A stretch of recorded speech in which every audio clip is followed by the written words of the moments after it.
I'm Bob Roberts, design director on Shadow of War. Bob, talk about what you're showing new here with Shadow of War. Well, the Nemesis system obviously is kind of the heart of our game, and we've expanded it dramatically for Shadow of War. So one of the big things is pushing up to these epic scale fort assaults, and to have an epic army assaulting a fort, you need to have a lot of followers, and so we really fleshed out the follower side of the Nemesis system, recruiting guys, building these relationships with them as allies, as well as enemies. And so that's really the core of the game, but we're also, for the first time here at E3, letting people just go hands-on with the open world and not just look at the fort assaults, but go any direction they want and pick whatever kind of activities they want to pursue, so you can get a little bit better sense of how many choices there are to make to build up to that climax of the fort assault.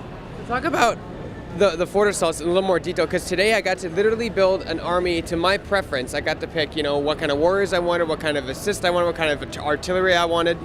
Yeah, so there's so many choices to make when you're preparing for that assault, right? You look at this epic fortress, and it's got these crazy upgrades. There's siege beasts, there's poison spouts coming out of the walls, whatever happens to be equipped on that fort. And you've got these choices of, do I pick off the war chiefs ahead of time and try and disable some of those powerful things and weaken the fortress before I go? Do I go out into the world and find strong orcs to dominate and add to my army? Look at those strengths and weaknesses, figure out the right matchups, upgrade your army, maybe bring your own siege beasts, maybe infiltrate some spies ahead of time so you've got guys on the inside. And there's a lot of different ways you can tackle this huge kind of open-ended challenge. Talk about what your team learned from the first Shadow of Mordor that you're applying and improved upon in Shadow of War.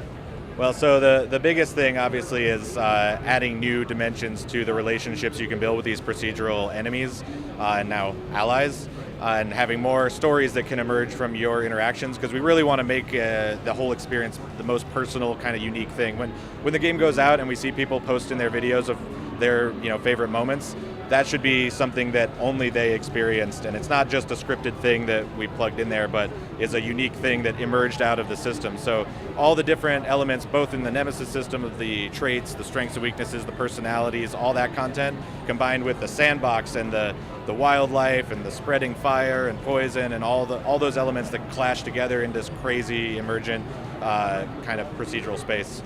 Orcs have been known for years as the cannon fodder of high fantasy video games. However, this is the first time we're really seeing them brought to, their own personalities with their own unique, sayings and intelligence. We haven't really seen anything like this really since Blizzard games. I mean, for us, orcs aren't big dumb brutes. They're just people who've gone so far down the path of war and evil and violence.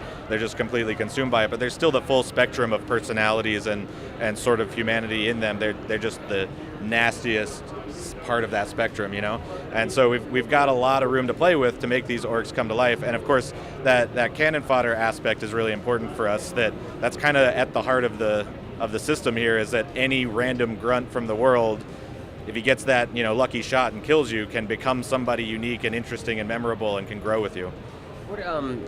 Speaking of that, because elves in Tolkien lore orcs used to be elves at one point. There's a lot of debate about the origins of orcs, but maybe we won't go too deep into the deep lore. So what are some of the challenges when you're designing a game where literally any NPC can all of a sudden have a name and a personality and a title? So the hardest part about making a game like this is the fact that it's so dynamic, and there's so many edge cases to test and so many crazy things that you can't expect will come up.